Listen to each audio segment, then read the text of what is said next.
जी, आज से हम अपना यूनिट 2 हम शुरू करेंगे, सॉल्विंग अ बायोलॉजिकल प्रॉब्लम। तो आज से हमारा चैप्टर 2 शुरू होगा। चैप्टर 1 हमारा कंप्लीट हो चुका है। चैप्टर 2 कब हम शुरू करते हैं? In the previous unit, you have come to know that science is the study of the world through observation and experiment. You also know that in biology, we study the living organisms in detail. The most important feature of biology and other sciences is the problem solving approach called the scientific method. The scientific method in which biological problems are solved is termed as biological method. In this unit, you will study the different steps involved in scientific or biological method.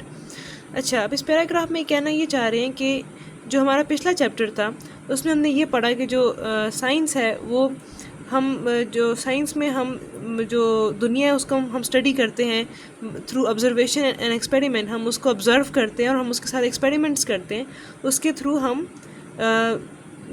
जो world है, जो दुनिया है, उसको हम study करते हैं। इसको हम साइंस कहते हैं।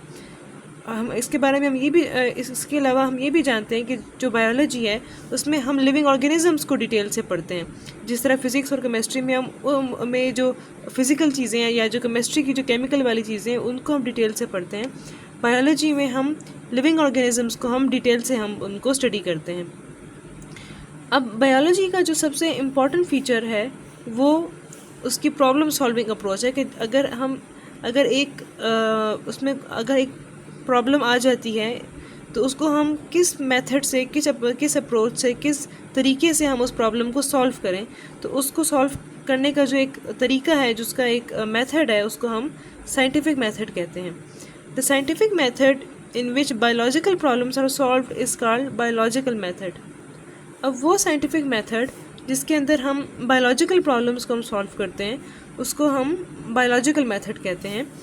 मतलब ये कि अगर फिज़िकल प्रॉब्लम्स होंगी तो उसको हम फिर फिज़िकल मेथड कहेंगे। अगर उसमें केमिस्ट्री की प्रॉब्लम्स होंगी तो उसको हम फिर मतलब केमिकल मेथड कहेंगे। तो अब जिस साइंटिफिक मेथड में हम बायोलॉजिकल प्रॉब्लम्स, स्पेसिफिकली जो बायोलॉजिकल प्रॉब्लम्स हैं उनको हम सॉल्व करते हैं, तो उसको हम बायोलॉजिकल मेथड कहते हैं। In this unit, you will study the different steps involved in scientific और biological method. इस चैप्टर में हम जो मुख्तलिफ तरीक़ों से हम साइंटिफिक और बायोलॉजिकल मेथड्स को जिस तरह हम इस्तेमाल करते हैं, जिनको हम स्टडी करते हैं और जो स्टेप्स उसमें इन्वॉल्व होते हैं, हम उसको हम स्टडी करेंगे। तो आगे चलते हैं। Biological method. In biological studies और researches, biologists recognize some biological problem and attempt to find its solution. For solving a biological problem, biologists take the following steps. अब जो जितनी भी बायोलॉजिकल स्टडीज़ हैं या जितनी भी रिसर्चेज होते हैं, जो बायोलॉजिस्ट होते हैं वो किसी भी बायोलॉजिकल प्रॉब्लम को पहले पहचानते हैं कि ये एक बायोलॉजिकल प्रॉब्लम है और फिर कोशिश करते हैं कि उसका सलूशन फाइंड कर सकें। Now for solving a biological problem, अब एक बायोलॉजिकल प्रॉब्लम को सॉल्व करने के लिए जो बायोलॉजिस्ट हैं वो एक ख़ास सीक्वेंस से ख़ास स्टेप्स के थ्रू चलते हैं।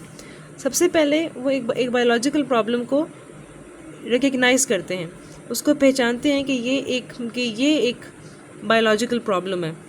उसके बाद ऑब्जर्वेशंस एंड प्रीवियस रिसर्च, इस प्रॉब्लम के बारे में इससे पहले जो सी ऑब्जर्वेशंस हुई, इससे पहले इसी प्रॉब्लम के बारे में जो रिसर्चेज हुई उसको स्टडी करते हैं।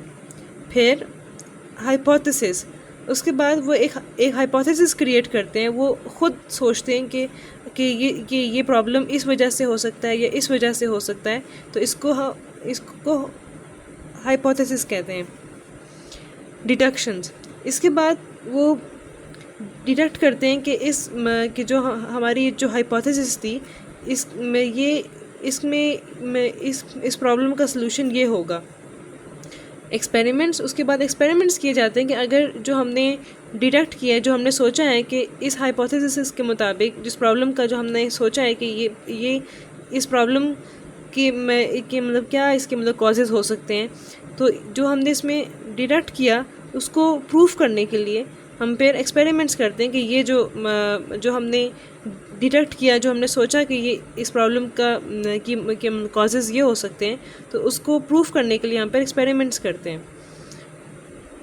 कंक्लूजन्स एंड रिपोर्टिंग, इसके बाद उस एक्सपेरिमेंट से जो रिज़ल्ट्स आते हैं उसके कंक्लूजन्स क्रिएट किए जाते हैं और उसके बारे में एक रिपोर्ट लिखी जाती है। तो क्या स्टेप्स हैं? Recognition of biological problem, observations and previous research, hypothesis, deductions, experiments and conclusion and reporting. अब सबसे पहले हम इसमें से हर एक स्टेप को हम डिटेल से पढ़ेंगे। Number 1, recognition of biological problem. Recognition of a biological problem begins with the formulation of a question relating to the problem. For example, what are the risk factors for lung cancer? सबसे पहले हम first करें एक biological problem है, उसको हमने पहचानना है। उसको पहचानने के सबसे पहले क्या करना होता है, हमें एक क्वेश्चन तैयार करना होता है उस प्रॉब्लम के बारे में। जैसे कि अगर फर्स्ट करें प्रॉब्लम लंग कैंसर के बारे में है, तो हम एक क्वेश्चन बनाएंगे कि what are the risk factors for lung cancer, कि एक लंग कैंसर होता कैसे है आखिर। इस प्रॉब्लम को पहचानने के लिए, इसको समझने के लिए हमें एक क्वेश्चन बनाना होगा। फिर अब उस क्वेश्चन का आंसर ढूंढने के लिए हमें, अब आगे जाते हैं, ऑब्जर्वेशंस। उस क्वेश्चन का आंसर ढूंढने के लिए हमें इससे पहले जो इसी क्वेश्चन के बारे में जिन लोगों ने इसके आंसर्स ढूंढे, हम उन आंसर्स को हम पहले फाइंड आउट करेंगे। तो वो अब हम नेक्स्ट स्टेप में हम देखेंगे। Number 2, observations and previous research. After recognising the biological problem, the biologist makes observation which can help him in finding solution. He also recalls his old observations and also studies previous researches on the same problem. अब एक biological problem को recognise करने के बाद जो biologist है वो observations करता है, वो ऑब्ज़र्व करता है ताकि उस प्रॉब्लम का सलूशन फाइंड किया जा सके। इसके अलावा वो अपनी जो उसकी पुरानी ऑब्जर्वेशंस थी वो उनके बारे में सोचता है कि क्या कहीं आंसर उसके अंदर तो नहीं। And also studies previous researches, इसके अलावा जो इससे पहले जो रिसर्च इस क्वेश्चन के बारे में हो चुकी हैं उसके बारे में, इस प्रॉब्लम या इस क्वेश्चन के बारे में जो हो चुकी हैं उनको स्टडी करता है। अब जो ऑब्जर्वेशंस हैं वो 5 सेंसेस के थ्रू होती हैं। अब इंसानों के पास 5 सेंसेस हैं जिसके थ्रू वो ऑब्जर्वेशन करता है। विजन, देखना, हियरिंग, सुनना, स्मेल, सूंघना, टेस्ट, उसको टेस्ट करना, एंड टच, उस चीज़ को टच करके वो ऑब्जर्वेशंस वो करता है। जो भी मतलब साइंटिस्ट होते हैं वही ऑब्जर्वेशंस करते हैं। There are 2 types of observations, that is qualitative and quantitative. अब 2 तरह की ऑब्जर्वेशंस होती हैं, एक क्वालिटेटिव और एक क्वांटिटेटिव।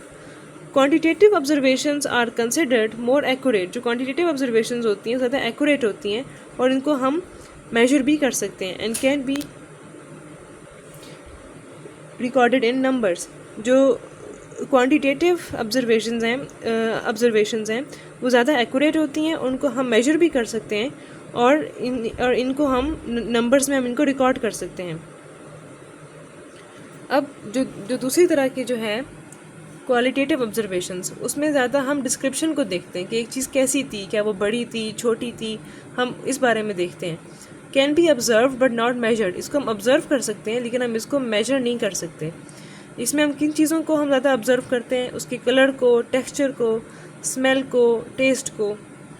अब इसमें यहाँ पे फ़र्क दिखाया हुआ है कि क्वांटिटेटिव ऑब्जर्वेशन और क्वालिटेटिव ऑब्जर्वेशन में क्या फ़र्क है।